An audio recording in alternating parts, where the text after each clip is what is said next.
Hey there, guys. Welcome to episode 63 of Dating Skills Podcast. I'm your host, Angel Donovan. Today's a tricky subject, or at least it's an area where more mistakes are made than elsewhere.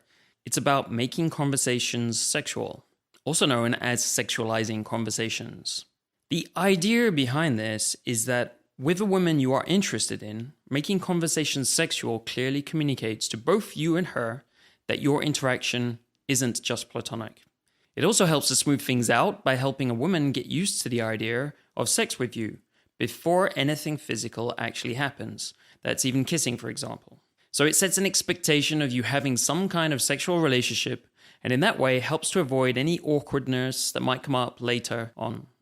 Besides all of this, it can also be a pretty fun way to interact with women and adds a bit of variety to the conversation for both of you. So why is it tricky? Well, as with most more sexual topics, it's because we're a bit shy and awkward about these kind of things. But also, it's because it's easy to get wrong. Say the wrong thing, or say the right thing at the wrong time, go too far, or as often the case is, not go far enough and making it awkward again. So this is a practical nuts and bolts episode for you if you recognize that your communication with women never really takes that sexual turn. Today's guest is Jonathan Lee, also known as Jon Sinn. Jon is a pickup artist who has over 10 years of experience and continues to live the pickup lifestyle today.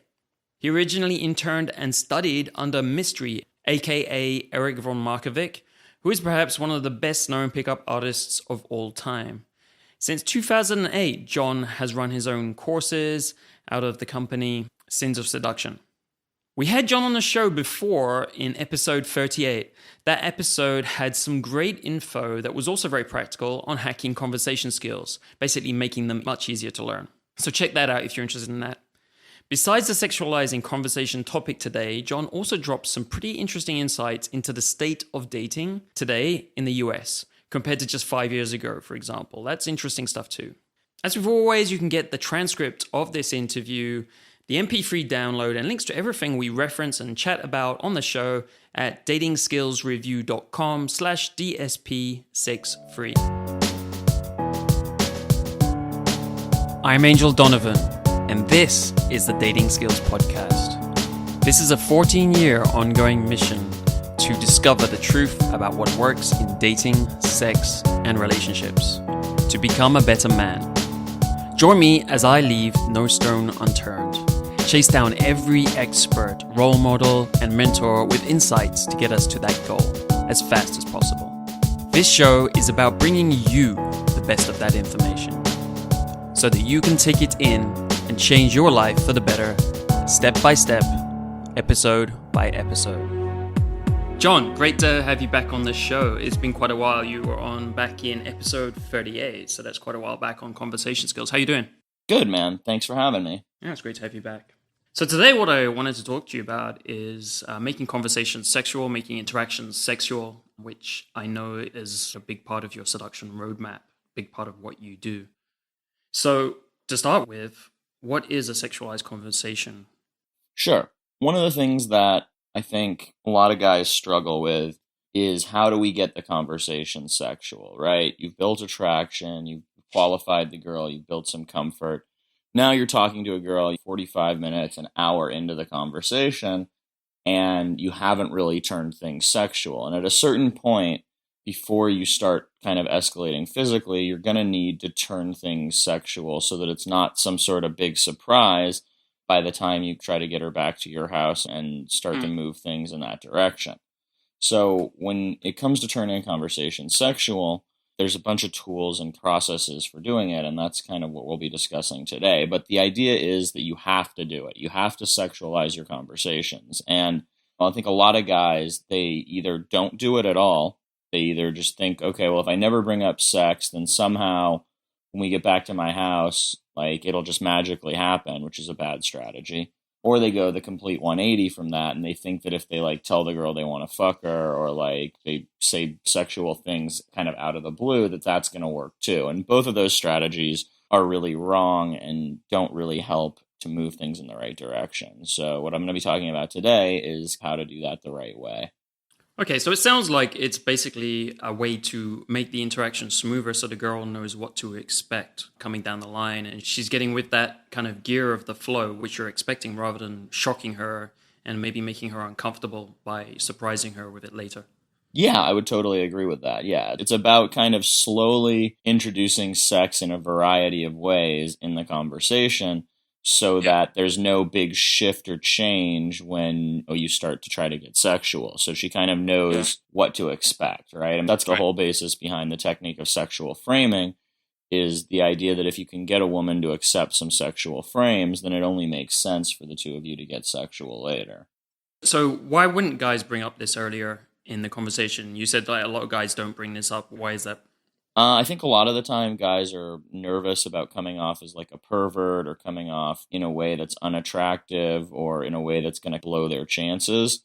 Other guys have sexual anxiety and they're just uncomfortable talking about sex and sexual relationships in general. Still, other guys think they're going to play like the good guy or like nice guy role and that's going to help them to get girls. But none of that actually will help. So there's no real upside to not introducing sex as a topic in your conversations. It really just kind of messes you up. Right, right. Are there any downsides to introducing it? Well, there's downsides to introducing it the wrong way. You can definitely blow yourself out if you do this too early in an interaction. Very few things will blow you out as quickly as trying to get sexual too early in the interaction before the woman's attracted to you, before she's kind of comfortable talking to you. And then just doing it in a kind of ham-fisted way also doesn't help. Guys are very direct in their communication styles, and women are a lot more subtle. So just saying, like, I really want to fuck you, like, that's not going to help you, like, almost ever. But that would be a way of, quote unquote, sexualizing the conversation. So it's kind of about doing it in the right way at the right time. And I think that's part of why guys don't do it, is they don't know when the right time is and they don't know what the right way is to do those things. Yeah, it sounds like it's awkwardness mostly. Mm-hmm. But in fact, you create more awkwardness by not bringing this up because it becomes a surprise later. So does this play a role at all in attraction?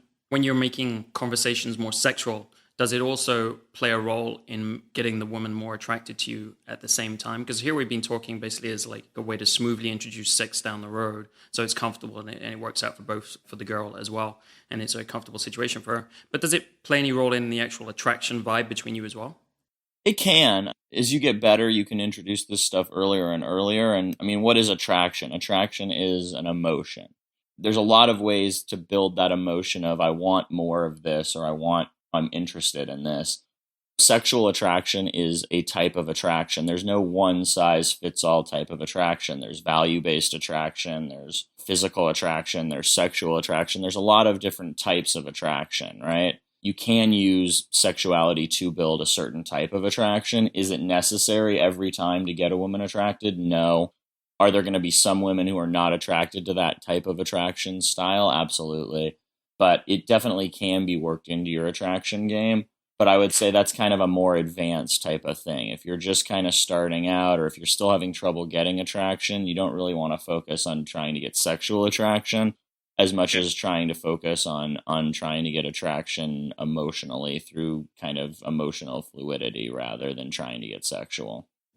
Right. So what you're saying about this is that you have a sexual vibe and that's attractive to women. Is that basically what sexual attraction is? Yes and no. I think that's a bit reductive. A sexual vibe could be good or bad. There are guys who have bad sexual vibes. There are guys who have good sexual vibes. Sexual attraction comes from basically creating attraction as an emotion. The overall idea of creating attraction is the idea of creating this emotion. And this emotion is, I want more of that.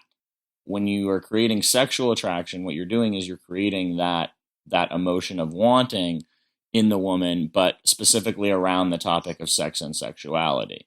For example, if I'm like talking to a woman and I start like flirting with her and I start saying things like, clearly your boyfriend doesn't spank you enough, or I tell a sexual story and she laughs and starts to become attracted, then that's going to be sexual attraction. The attraction, that emotion of wanting, has been created around the basis of sexual conversation rather than around the basis of me controlling her emotions or me demonstrating a lot of value or me physically being her type. Does that make sense?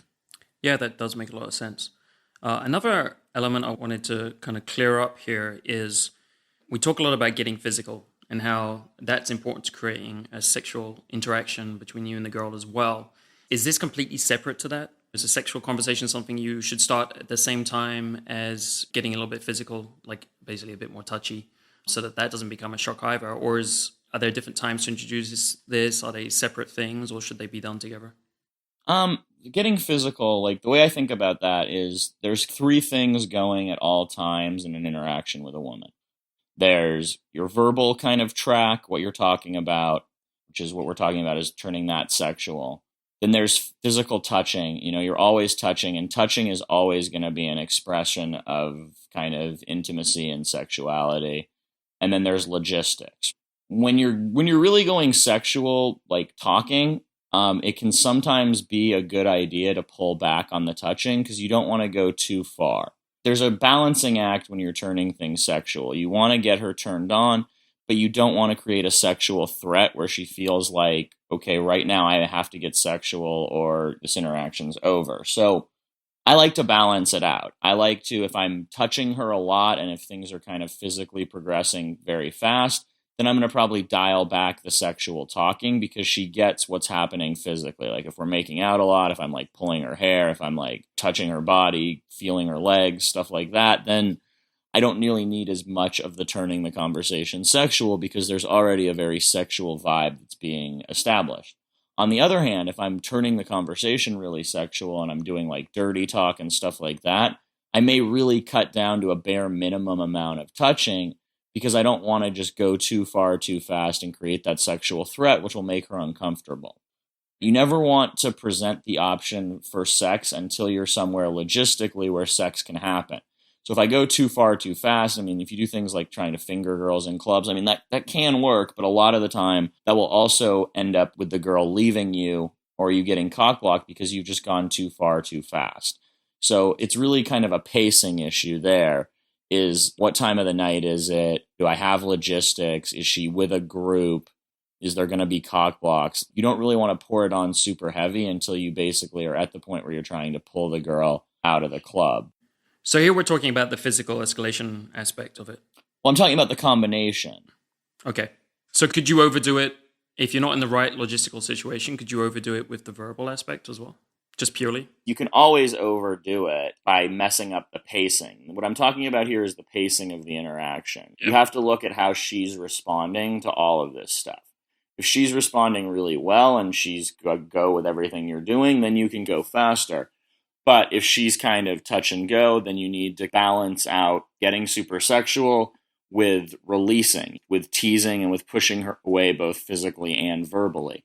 Because you can't just pull. You can't just like pour on the sexuality and pour on the touching unless the girl is really ready to leave with you.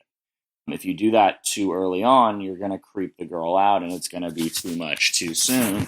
And then she's going to want to leave the interaction. So it's a balancing act between the verbal and the physical. And obviously you can overdo either of them if you just keep doing them and you're not kind of using checks and balances. So verbally, that means using teases, using releases, using barriers in order to take away the sexual threat. There's a big difference between I want to bend you over and fuck you, and if nobody was here right now, I would bend you over this table. One is a direct sexual threat. The other has a barrier involved, which allows it to become something the girl can enjoy without it being immediately sexually threatening and without it making her make a yes or no decision about sex right away. So same thing physically. When you're pulling a girl in, when you're making out, when you're doing all that stuff, you also need to stop at certain points and push her away in order to create the tension that allows you to go further. So when it comes to verbal sexualization and touching, it depends on where you're at in the interaction, but you want to be able to use both of those to kind of balance. If I'm going very sexual verbally, I'm probably going to dial down the sexual touching. If I'm going very sexual touching, I'm probably going to dial down the verbal sexual stuff to create that balance and not make her feel threatened. So the key word is definitely balance here. That's come up a lot. You don't want to push it too far. So in a minute, I'd like to talk about how you know where that balance is, because obviously I think that's going to be one of the main issues guys come up with, like putting too much in or putting too little in. But first of all, can we look at a few examples so they really get it concrete in their minds what we're talking about in terms of sexualizing conversations here? I mean, you've already thrown a couple out, but do you have any framework or different options or different approaches for this? Sure, and I'll share a couple of sexual frames, and I'll share a couple of things I do to sexualize the conversation.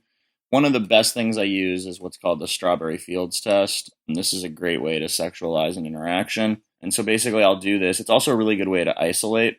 So I'll do this maybe 5 to 10 minutes into a conversation. I'll say, you know what? You seem really cool, but I'm not sure about you yet. I'm going to have to give you my cool girl test. And I'll pretend like I'm thinking about what kind of test I'm going to give her. And I'll go, you know what? I'm going to give you my Strawberry Fields test. So you want to do this in isolation. You want to use this as an excuse to like move her away, even if it's just a few feet to where her friends can't hear. And so then I'll sit her down and I'll go, okay, like I want you to imagine you're walking down the street and you come to a fence. How high would your fence be? And a mistake a lot of guys make with these kind of routines and these kind of tests is they try to actually like analyze the girl. You don't want to do that. You want to just say the exact same thing no matter what any of her answers are. And I'll explain how to do that in a minute. So I'll say, okay, so you climb the fence. Now you're in a strawberry field. How many strawberries do you eat? And whatever she says, I'm going to kind of like shake my head. Oh man, you're bad news. And I'll go, and what about the farmer? And the phrasing, what about the farmer, is very important because we're trying to lead her to a specific answer. We want her to say something like, fuck the farmer, I don't care about him, or I'll pay him, something like that. So then I'll go, all right, you ready for what all that means? She'll say, yeah. I'll go, absolutely nothing. I always like to joke, whenever you're doing tests, it's good to keep it a little lighter rather than take it super serious. So your fence is your goals and aspirations. So you set the bar high, but not so high you can achieve it. So again, it doesn't matter if her fence is a foot or 100,000 feet. I'm always going to say the fence is your goals and aspirations. You set the bar high, but not so high you can't achieve it.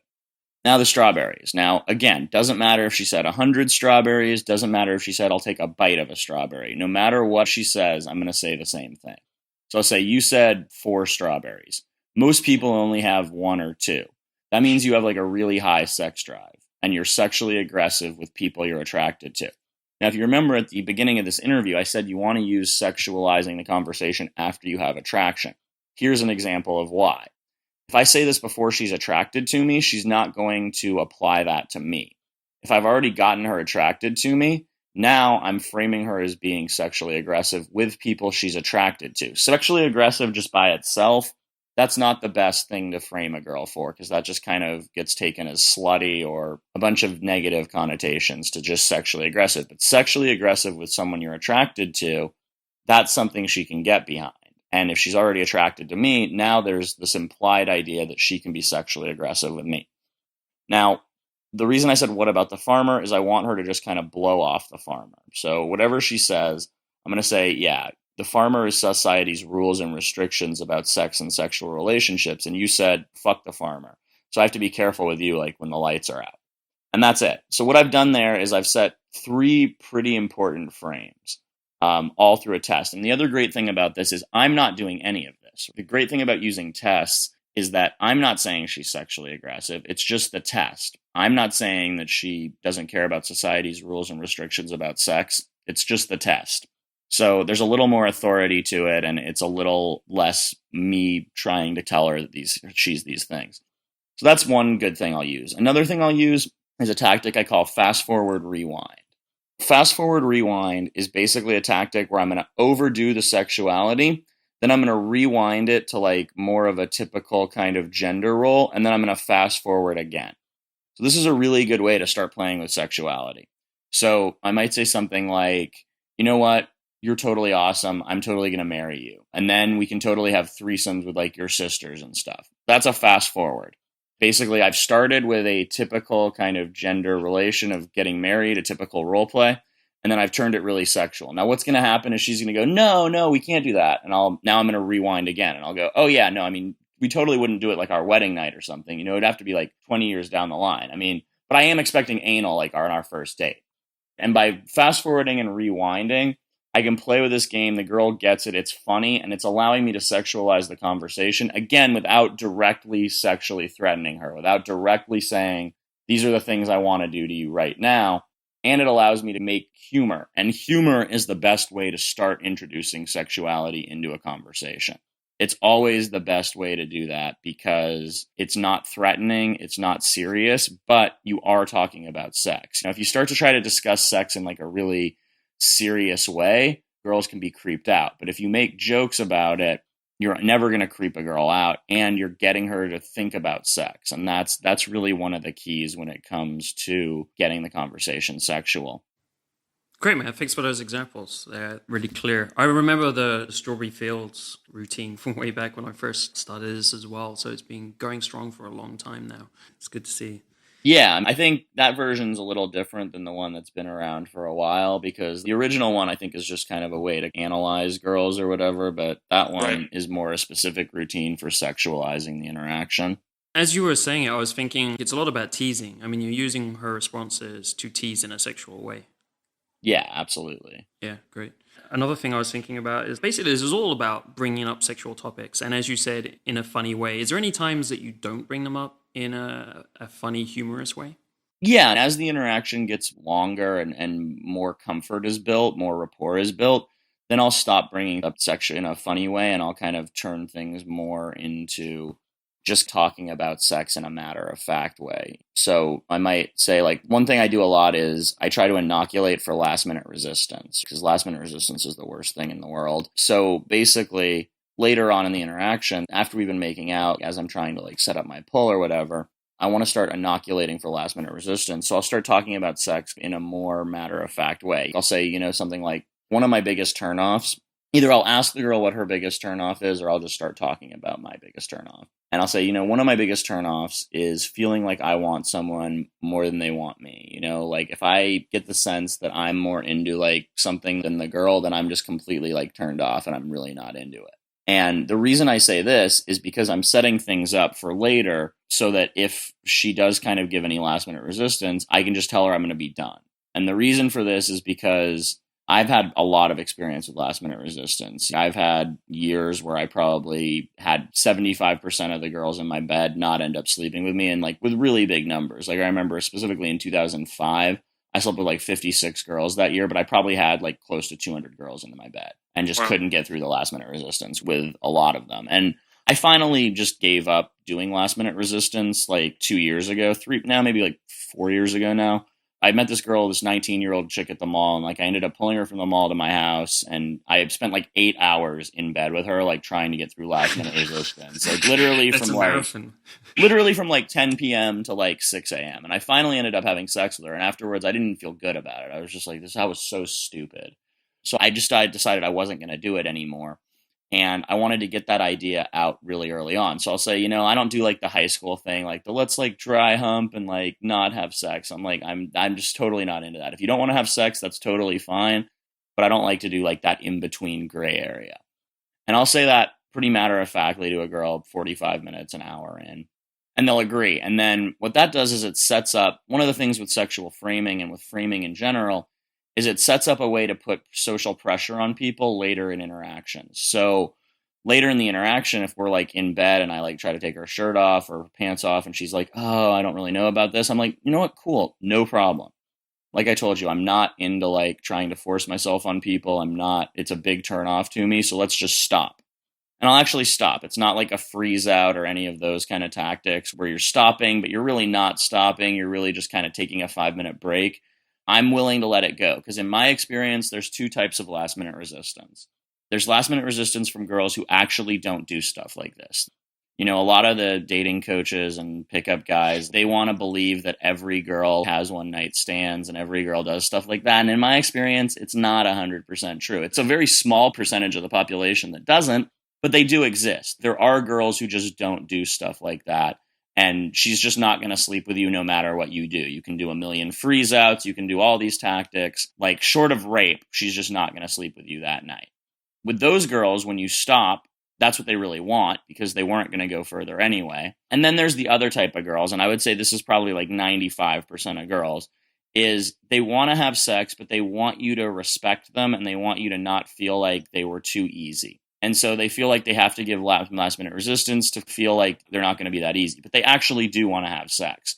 So with those girls, when you stop, they're going to reinitiate and they're going to be like, well, we don't have to stop. And what happens a lot, and it's really interesting because I get a very specific set of phrases, because I always tell girls, don't do anything you're not comfortable with. I'm like, look, I'm not here to try to make you do something you're not comfortable with. It's a really big turnoff to me if you're not super into this.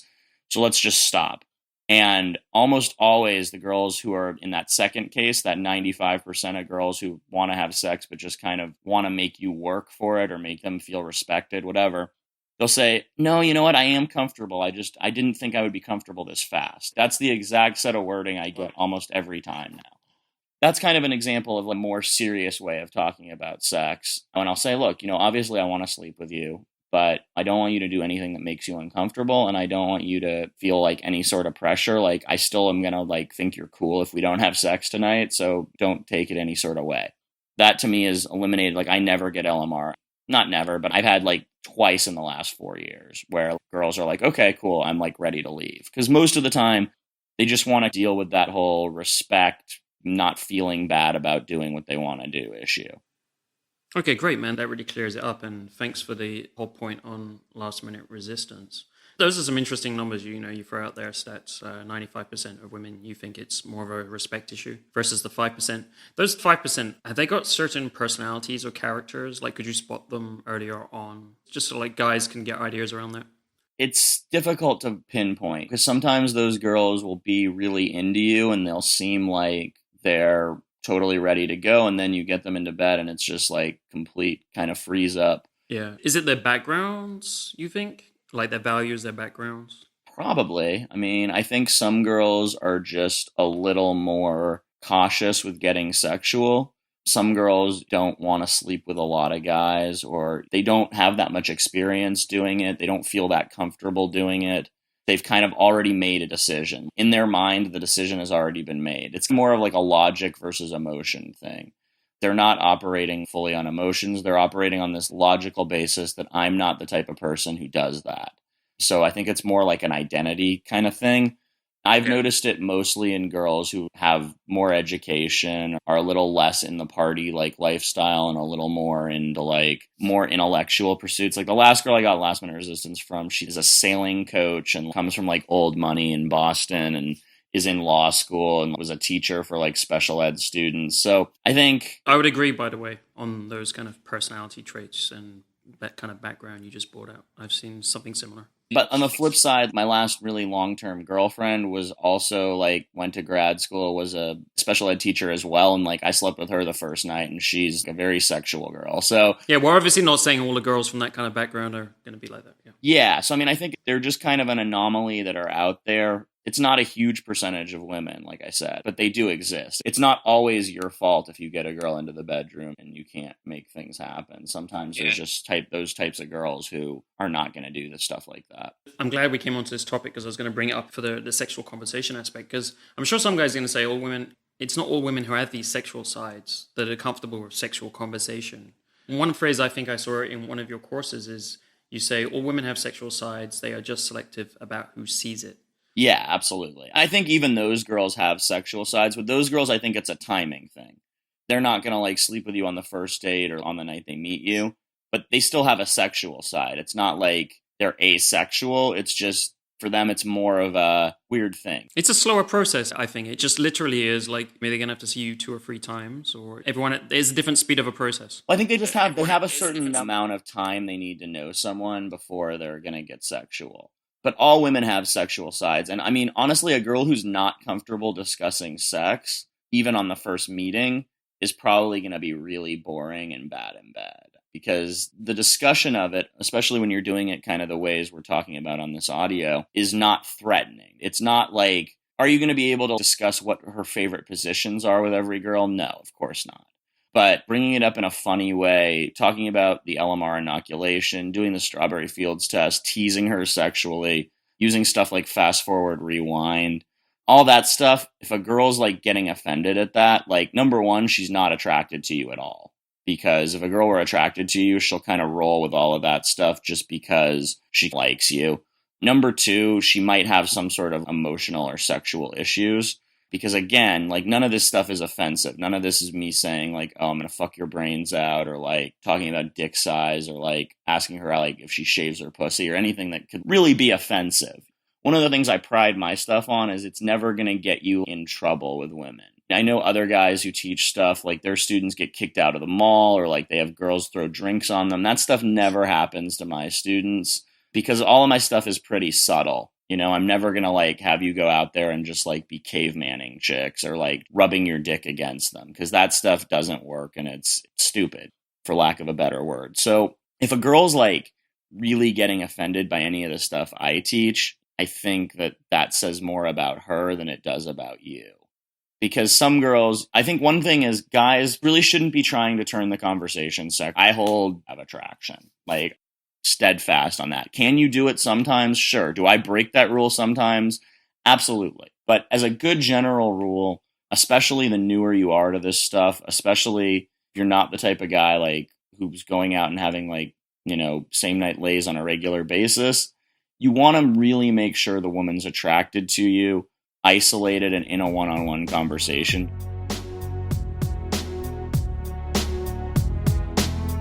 If you haven't already, please subscribe to this podcast on iTunes. The iTunes rank of the show is critical for getting the best guests onto the show. Ranking is largely determined by subscriber count, so more subscribers means better guests. Also, if you've already subscribed, then please leave a rating and review. This also helps increase the iTunes rank. Help me make this podcast the best resource possible for you. To subscribe or rate with one click, go to datingskillsreview.com/iTunes. So what would be just something for them to keep in head so that they know? For a guy who's kind of all new to this and he's like, well, I don't know. Like, okay, so I've got her isolated. She's on her own. She's talking to me. What little rule can I have in my head that she's attracted and it's okay to start introducing this kind of conversation? There's 3 basic ways to test attraction. Guys don't do this stuff because they don't want to know the answer. I firmly believe that a lot of guys, they don't test attraction because they don't want to find out the girl's not attracted to them. Because they've been talking to her for 20 minutes. They want to really believe that she's attracted. And these tests and trying to move things forward, they could reveal, oh, she's not actually into me. So the 3 tests are, number 1, touching. A woman can lie to you with words. A woman can work you for drinks. A woman can talk to you just to not be bored. But she's not going to let you touch her, and she's not going to touch you and respond positively to touching if she's not into you. That's the number 1 sign if a girl's into you. How she reacts to your touching. If I touch her and she kind of moves away, or she, you know, gets tense, muscular tension, she kind of gets uncomfortable, she's not into me. Second thing is qualification. Again, girls will talk to you all night, even if they're not interested, because of validation, because of boredom, because you're a nice guy, because you're semi-entertaining. Those are all things that will keep girls in a conversation with you, even if they're not into you, but they won't qualify themselves. So when I say things like, what's your coolest quality? What's the best thing about you? What makes you special? What do you do for fun besides hanging out in bars? What's your best quality? What are the 3 coolest things about you? What do you have going for you more than your looks? When I give hard qualifying questions, if a girl's not willing to answer those, she's not that into you. And the third thing is movement, moving the girl around, moving her into isolation. If you started talking to a group of 3 girls and you were able to move her away from her friends, chances are she's probably into you, because she's not going to leave her friends if she isn't. But guys really steadfastly refuse to use these tools. And I've seen it on boot camps. I've seen it in my private coaching students. I've seen it all the time, because they feel like they're losing something, because if you try to touch and she's not into it, you might have to end the interaction. Or if you try to qualify and she doesn't do it, you might have to end the interaction. So you're talking, this is the underlying fear. Because when you talk about those things a lot, you say the guy's just scared to touch because it's something he doesn't do that often perhaps, or maybe he cares too much about this one girl. So he's scared of that rejection, you're saying, and that's why he's not going for it. Yeah, exactly. There's 2 things at work here. The first one is what's called the male sexual overperception bias. This is actually a real psychological thing, which says that when women speak to men and give men even the slightest courtesy, men are going to assume that they're interested in them. So as dudes, we are like biased. It's called a bias for a reason. We're biased towards believing that anytime a girl's talking to us or engaging with us, that she's interested, whether or not that's actually true. So that's the first thing. The second thing is you think she's interested, but you kind of know she maybe isn't that interested, or you don't want to push it and risk ruining it. Guys think that having a conversation with a woman is some sort of prize. They think that like, oh, well, if I can just keep this going, then maybe it'll get a little better. But ironically, the way to make it better is through touching, qualification, and movement. You're basically just kind of treading water rather than trying to move towards something. And you basically know when it's really on and when it's kind of touch and go. And a lot of guys who are practicing this stuff have a lot of touch and go interactions where they really don't want to mess up because they feel like I'm enjoying having this conversation. They're at least not rejecting me. They're at least open to something. Maybe if I just keep going and say the right thing, then this will turn into something. But at that point, it's not about saying the right thing. It's about testing for attraction, because women will talk to you and lie about being attracted because they like the validation, because they like the entertainment. So this is about the guys not wasting their time. So not spending hours and hours with a girl who's really not that interested in them at all. Right, exactly. Without getting some solid feedback through touching, qualification, and movement that she's actually into you. Great, man. Thanks. That was all very clear. Good stuff. So I think we've kind of run the mill on this with the examples and everything. The one thing, like I said, I wanted to come back to was kind of balance. So once a guy has started introducing some of these, how does he like stay away from going too far over the top? And that's the main thing, right? Once he's done a bit of it, he's not really likely to let it go too low afterwards. Or does that happen as well? Sometimes you can fucking go too low. Like sometimes you can kind of start out really good. There's a couple of different things that happen. So I'll just list the various ways you can screw this up, and I'll kind of try to give some examples of how to avoid that. One way that you can screw it up is by going too far in the humor. I've done this several times where I've made so many sexual jokes that trying to gear down and actually get sexual, the girl's not taking it seriously because you've been joking about it for too long. So you want to like joke about it in the beginning. Humor is really just a way to introduce sexuality. It's not the only way to do it. You don't want to keep making jokes and like talking about like fucking her in the ass in like in a humorous way, or like these over the top like sexual things, because then you're either going to creep her out or you're going to get stuck in this kind of funny sexual guy mode that isn't really helpful for moving things forward. So that's one mistake. Man, you just said something really explicit. So I just wanted to bring up the topic of like, is it okay to say fuck in the ass to any girl? Or would you modify the type of sexualization according to the girl? I would always modify it, but I'm just throwing that out as an example. I wouldn't say you want to be joking about that. I was just trying to give something that was really obvious and explicit. One of the cardinal rules of pickup that I always teach is that you always want to modify to the girl who's in front of you, because every girl is different. Some girls are going to get offended by things that are more explicit. Some girls are going to mock offense because they're kind of more gameplay. Some girls are going to think stuff like that's really funny. So you've got to get a sense of who am I dealing with? What type of girl am I dealing with? What type of girl is in front of me? The other thing guys will do is they'll throw a little bit of sexuality out there and then they'll shut it down because they have trouble making that jump from humor to like serious. So again, you've got to make the move from humor to serious. And the way to do that is through statements of intent. Saying things like, I think you're really sexy. Saying things like, oh my God, you have no idea what I'm thinking about right now. Saying things like, if nobody was here right now, you don't even know what I would want to do to you. Saying things like, I have ideas for what am I going to do with you? I have ideas, but they're not appropriate, or you just gave me an inappropriate thought.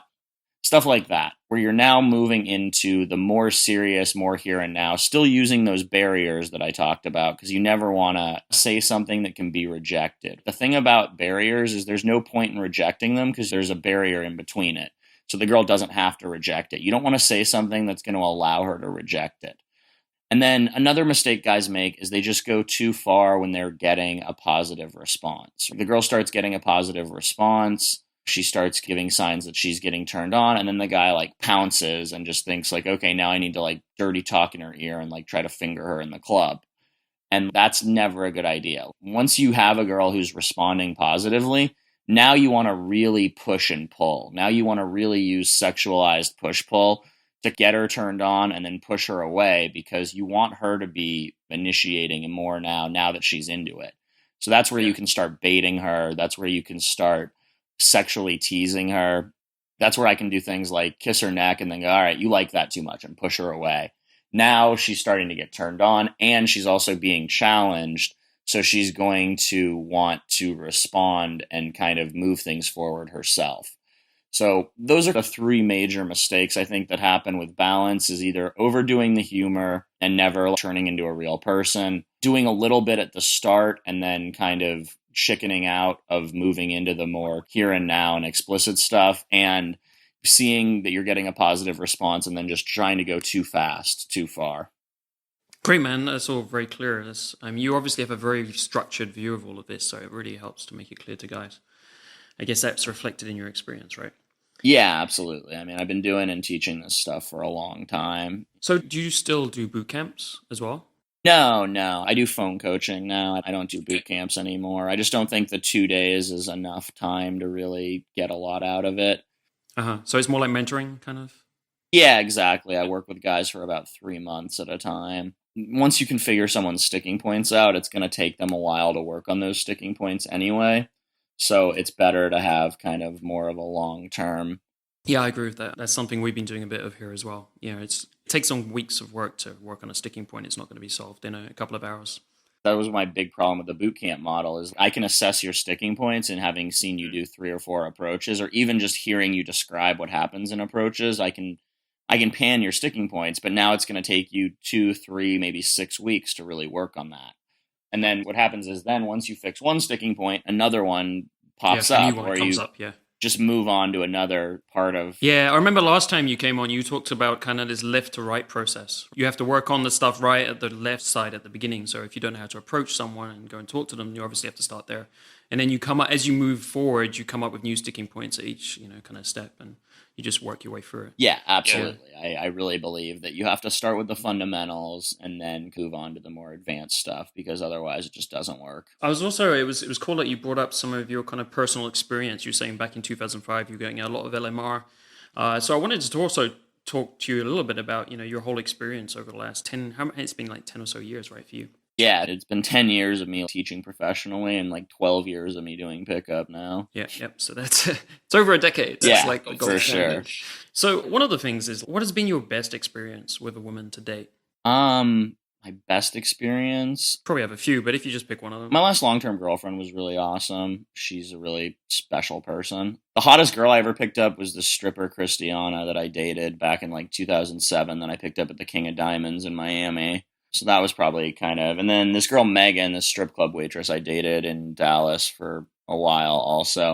I mean, all of those were like really good experiences. I mean, I've had a lot of really good experiences. What was like special about those experiences that made them stand out for you? My ex-girlfriend was the best relationship I've had, and probably the closest I've come to seriously considering getting married. Yeah. Is there anything specific about the relationship? I'm just trying to like see if anything interesting the guys could kind of learn from this. I just feel like I kind of met someone who was on the exact same wavelength as me. The pickup was like pretty easy. The whole thing was pretty easy because me and her just got along really well. Same sense of humor, same... Right. Is it very natural conversations? Yeah. Like it's all very, very easy. You don't have to think. You're just being yourself, and it's all working really, really well. Yeah, I mean, I think that you find girls like that very rarely. It's a lot of time, it's a lot of work. So when it's not a lot of work, and you also can kind of actually be yourself, which is bad advice for most guys starting this, but you know, it's nice to be able to just be totally open and honest and present yourself as you are without needing to bring out the best parts and kind of minimize the worst. I think that's always very attractive to me. It's a lot more fun. Makes everything a lot Yeah, absolutely. But I also recognize that it's rare. It's not something you're going to find every night. It's not something you're going to find every month even, or every 3 months. It's not out there that much. So yeah, that's probably what I enjoyed about that. Christiana was just super hot, still the best looking woman I've ever seen in my entire life. And that pickup was on a boot camp like afterwards, so like I got a lot of like props from all the other instructors and everyone thought that was really cool. So that was a nice little ego boost back then. And what year did you say that was? I was like 2007. I was like 7 years ago. Oh, that was great. So it was a bit nearer to the front end of it, so it helped to build your reputation and everything. Yeah, exactly. And yeah, I mean, it was a cool situation, and it was like high degree of difficulty in like a crowded strip club. So in terms of impressiveness, that's probably the most impressive pickup I've done. Let's swing to the other side now. What has been your worst experience with a woman to date? Okay, I'll give like a specific, and then I'll give kind of what I think is a bad experience overall right now. worst specific experience was this is kind of a funny story. I was at a friend's birthday party and I was introduced to this girl, Andrea, and she was like supposedly gay, but she was like flirting with me really heavily. We like started making out, and she was also flirting really heavily with this girl, Sophia, who was another one of our friends. So Sophia was like, "Am I gay? Like, what's going on?" And so Sophia and me were like pretty good friends. And she dragged me to the bathroom and was like, what's going on with this girl? And I was like, well, you're not gay, right? And like, I literally spent like half an hour like talking to her about how she wasn't gay and like talking her down. And I was like, and on the other hand, I'm like, and me and that girl have been making out. So why don't you just, instead of having a crisis of sexuality here, why don't you just like leave me and her alone? And she was like, okay, cool. And then we walk out of the bathroom and like not 5 minutes later, her and Sophia are like making out and they like run away and like jump into a cab and like go back to Kim's house and like have sex. And like literally like I got like my straight female friend turned gay to cock block me. So that's probably my worst experience. Yeah, I was pretty upset about that. But I think in general, I think the pickup experience has gotten worse in the last few years for a couple of reasons. The first one is the rise of text messaging over calling. When back in 2005, 2006, 2007, no one really texted. So you could call girls, and it's much easier if you can get a girl on the phone to get her to come out. I converted so many numbers that wouldn't have really been that interested in me, but I was able to talk to them for 20, 30 minutes on the phone, convince them that I'm cool, and also show them that if we do hang out, because hanging out is kind of a big commitment of time. It's at least an hour to 90 minutes. She has to get ready. She has to go somewhere, et cetera, et cetera. So a guy she just met, unless you really made a big impression, which a lot of the times you do, especially when you get better at pickup. But sometimes it's just a quick 10, 15-minute conversation, Rite Aid or CVS or whatever, and it hasn't made enough of an impression on the woman to really do that much, and you need more time. 2014, no one picks up their fucking phone. So it's now all texting, and texting really gives women almost 100% of the power. She can ignore the text. She can text back once and then take 8 hours to text you back. And there's not really anything you can do, because I'll even try to trick girls, like I'll text them and then the second they text me back, I'll call, and I'll even get a decent amount of percentage of girls who literally just texted me back a minute ago don't pick up the call at that point because no one talks on the phone anymore. That's kind of my big overall frustration with pickup is I wish we could get back to like more being able to talk on the phone because it's better for pickup. And also I think in 2014, I think women have gotten to a very strange place with like Instagram and Twitter and Facebook where they can get validation without actually having to do anything. I know several of my attractive female friends, like if they're feeling bad about themselves, they'll like put a picture of themselves in yoga pants, like up on Twitter or Instagram or something. And all these dudes will be like, oh, you're so hot. And they get validated without ever having to even interact with someone. Whereas before they had to like go out to a bar and get hit on. And so because of this, because women like that validation, I feel like in 2014, women are much less likely to say that they're not interested in guys. Like I will even like push girls to this point because you get stuck in kind of a, like text limbo. It doesn't happen to me very often. So you're saying they've kind of got used to the whole dynamic of getting validated all the time and they like it, so they don't want to push guys away specifically. Exactly. They don't want to give specific answers. Like, I mean, like you just don't really get rejections anymore. You just get put into this weird kind of limbo. And for me, I know that you want to be in or out. I would much rather a girl like right at the beginning of me talking to her tells me she has a boyfriend or tells me she's not interested than like doing the whole string you along thing.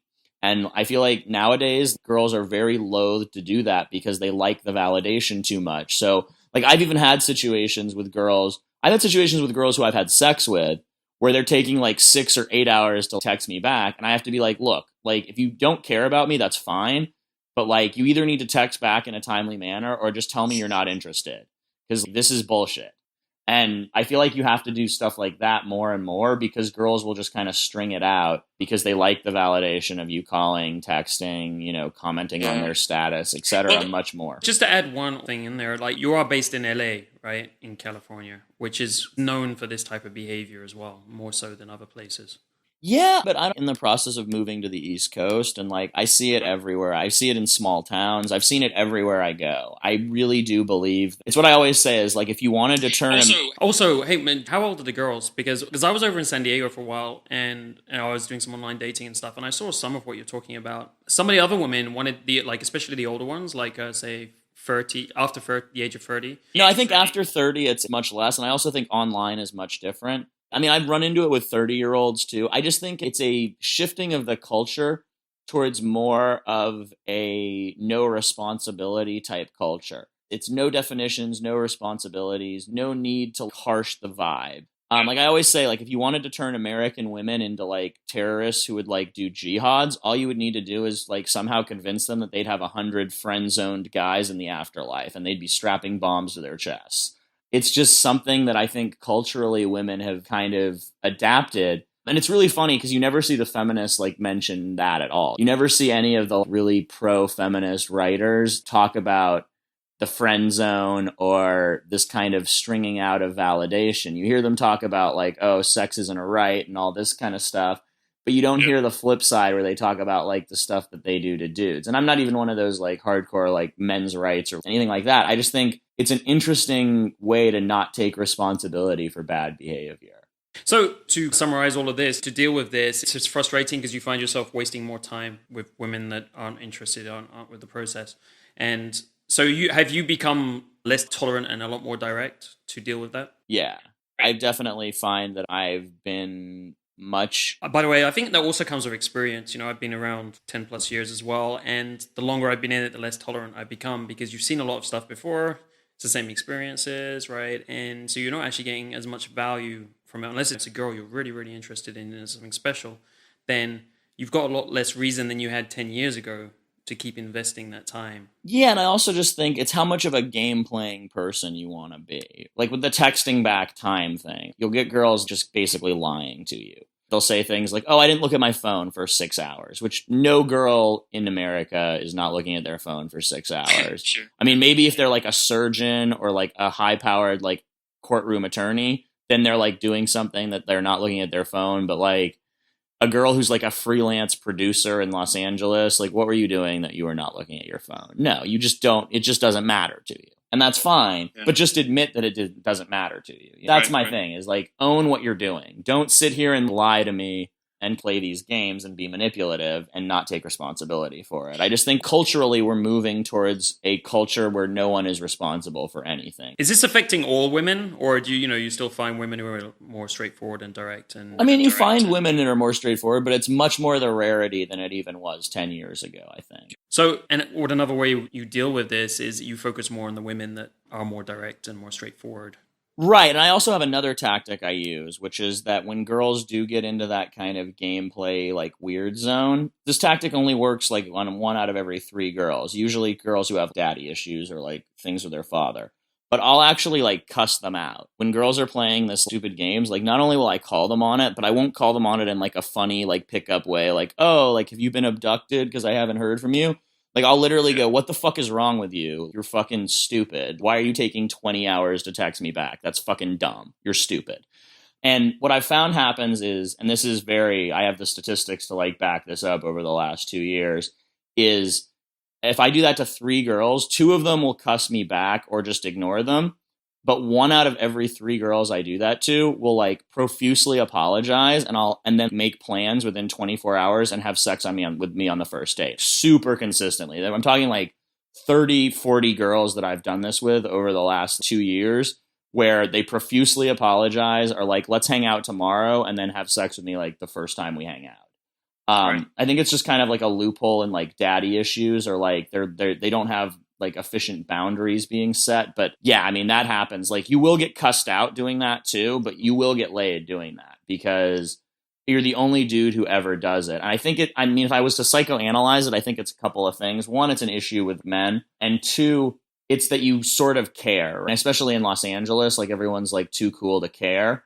But I just think culturally we're all like, oh, we're so cool. I don't care about things. So when you get mad, it's showing that you're at least having an emotional reaction and you at least sort of care about the person because it's not apathy. Because the worst thing in the world is apathy. It's not hate. Because if someone hates you or gets mad at you, they're emotionally invested. It's when people just don't care. So people don't want to feel as if no one cares. So even if they're getting some sort of negative emotional investment, it's still better than the no emotional investment of just like, okay, well, I guess it doesn't matter. It's definitely an interesting discussion. I've seen some of these dynamics as well. So, I totally get where you're coming from, especially when you cuss people out. I've seen that too, where you end up having sex pretty quickly afterwards. All right, man, a couple of last questions. So, who, not including yourself, would you recommend for high quality advice in this area of your life, like anything to do with dating, sex, and relationships? Rob Judge and Bobby Rio, for sure. Those guys are great. Brad P. That's probably it, man. I don't recommend very many people. I don't think there's that many dudes that really know what they're doing in this area. Yeah, those are probably the only like kind of PG. There's some kind of crazy dudes I know, but I try not to recommend them because their shit is real out there, and they even recommend like doing drugs and steroids and stuff. Wow. Yeah, so I mean, like their shit is like a little more out there than the normal dude is probably going to want to go. But yeah, fuck it. I mean, they're the guys at goodlookingloser.com. Like, their stuff's really good. They have like some really good stuff out there, but they also like promote like doing drugs and doing steroids. Like their like whole thing is like, well, if you're not getting attraction, then you should just like do a bunch of steroids so you can get buff. And like, that's not great advice, obviously, Right. But a lot of their stuff on Pickup is very good. But I would say basically those three are the only three that I really recommend with no hesitation at all, because they have advice that gels with what I teach and that I think is really legit, especially Rob Judge and Bobby Rio. Those dudes are awesome. Great. Thanks, man.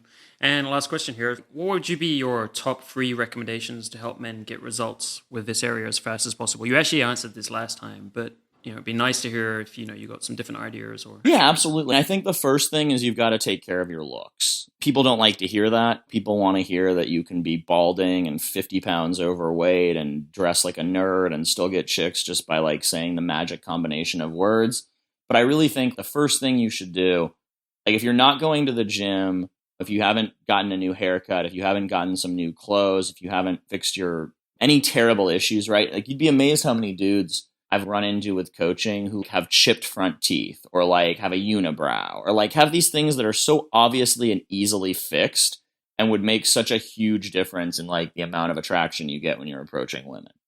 So I'd say that's the first thing, is fix the looks, like look as good as you possibly can, because not only will that help you more with attraction, but also make you feel better. Guys bitch about confidence a lot while they're like wearing dirty clothes and walking around with a unibrow and a like balding haircut, which are all things you can fix. So you want to feel better about yourself, fix that stuff. The second thing I would say is you got to just do 1,000 approaches without really worrying about results. 1,000 approaches, that should take you like 4 months. If you do 20 approaches a week for 4 months, no, I guess it'll be more than that for 4 months. 50 approaches a week. That's how many it would take you 4 months, 5 months. But you got to just do a shit ton of approaches to A, show you that approaching is not that big of a deal, and B, to kind of get you used to what happens in the real world. Because the difference between the people who live on these internet forums and the people who live in the real world it's a pretty big difference. And then the third thing I would say is you've got to be able to track your progress and find feedback. And when I work with private coaching students, I always have them track their approaches. I think that's the most important thing, because I always say students lie and numbers don't. Yeah, I agree totally. Yeah. It's just like when you ask a dude like how many girls he slept with in the last month, he's going to not tell you the last month. He's going to tell you the best month he ever had. It's just very consistent. So you got to have those numbers so you can say, actually, last week you approached 20. Like, this is why my students like never really argue with me, because I'm, look, dude, we have 480 approaches tracked for you. Like, if what you were doing was working, if you knew what you were doing, you would have way better results than are indicated here. I think you've got to be able to track what you're doing. At least at the bare minimum, know how many approaches you're doing, to like how many phone numbers you're getting, to like how many dates you're going on. If you don't know that, you don't really have any way to get better. And like you said, when you make it quantitative, it just makes it so much harder to lie to yourself about it. When you keep it flimsy, it's like some wording, it's qualitative, then it's a lot easier to like massage it, even if you're not even thinking about it too much. But when you have hard numbers, you can't lie. Yeah, exactly. We want to make ourselves feel good. Like human beings, like we're always trying to look at things in a way that makes us look a little bit better. But unfortunately, when it comes to improving at this, you've got to look at what's actually happening, not what you wish was happening. So that's where the kind of tracking comes in. So yeah, I think fix your looks, be willing to do a lot of approaches and track what's happening. Because once you track what's happening, you're going to find yourself in the same situations over and over again. There's just not that many sticking points that consistently happen. Once you can start conversations, you're basically running out of things to say, not saying the right things to build attraction, not qualifying, not moving, not touching enough, not setting up dates, bad phone interaction, bad physical escalation. There's like 10 or 12 things that you're going to very consistently find happen over and over and over again. And that's when you can then go to the forums or the courses or the coaches and say, here's what's happening. What do I do about it? Because I mean, I'm sure you do coaching. You've seen dudes who are like, well, I'm not really sure what's going on. Or I think my problem is this, when really their problem, like, you know, like I have a student now. Yeah, it's very cool. Who he came to me and was like, my problem is in attraction. And then we started tracking his approaches and he couldn't keep a conversation going for more than like 3 minutes. That specific one is very, very common. Yeah, I'm like, your problem is not attraction. Your problem is running out of things to say and not being able to keep a conversation going. Those are two very different sticking points. It seems like guys like to lean on the attraction thing as like an excuse. It's because it's something, they're thinking it's something new, I think. So it's like, I haven't yet learned how to do attraction, but he doesn't like to say, I don't know how to make conversation because it sounds more basic and more. Yeah, I'll get a lot like with dudes, like when I tell them that their basic conversation skills suck, they'll go, well, like, how can that be? I'm like a top salesman at my company, or like I'm a teacher. And it's like, yeah, dude, that's not cold approach. Maybe in sales, your conversation skills don't suck, but in approaching women, your conversation skills suck. It's two different things, right? And it's contextual. Some people, like if it's been a job for a while, of course he's going to be good at selling specific things. He's been doing it. He's got a ton of experience in it and he feels comfortable in it. But put him into that new context and, you know, he doesn't want to say. It's like dudes who like get really hot chicks because they're bartenders. I know one dude in LA who like, he literally just kills it. Like he's actually on a reality show now, but like, I mean, that dude just probably sleeps with 100, 200 girls a year just because like he bartends at like a hot restaurant in Beverly Hills. But when we go out, like just to go talk to women by himself, he's terrible. He can't approach girls to save his life. But like that dude, in terms of results, that dude kills me in like the terms of hot girls and numbers. But it's all contextual. It's all because he can do it behind the bar where he has some authority and, you know, where they have to talk to him and et cetera, et cetera. Right. That exact scenario happened to me when I was like 18 years old. I was working in a bar and it was easy and straightforward and I didn't really say anything, to be quite honest. And then everything changed when I was in my late 20s and I had to do some work. Yeah, man. But it's not that you always have trouble with conversation. It's that in cold approach, you have trouble with conversation, which makes you the same as literally 99% of all people. Right. So yeah. Like being good at conversation in that specific scenario isn't typical. It's something you do have to learn to be good at. Yeah, you very rarely meet dudes who are good at that. And when you do meet dudes who are good at that, you're usually meeting someone who's just done the work. I met dudes who started approaching at like 13, 14 years old and, you know, got good at it by the time they were like 21. So people like just assume they've always been good at it. But you have to put in the work to get good at cold approach. There's no real other way around it. Yeah. Excellent points, man. Thank you very much for those. And thank you for coming on the show. It's been great having you back. Awesome, man. Yeah, it's been fun talking. It's always good to talk. So hopefully we can do it again soon. Take control of your dating life today. Take one idea or one insight from today's episode and apply it today. Don't wait. Do it today. That's all it takes to change your life, step by step, episode by episode. Learn more about what I, Angel Donovan, and my team do at datingskillsreview.com. How we help men like you take control of their dating lives.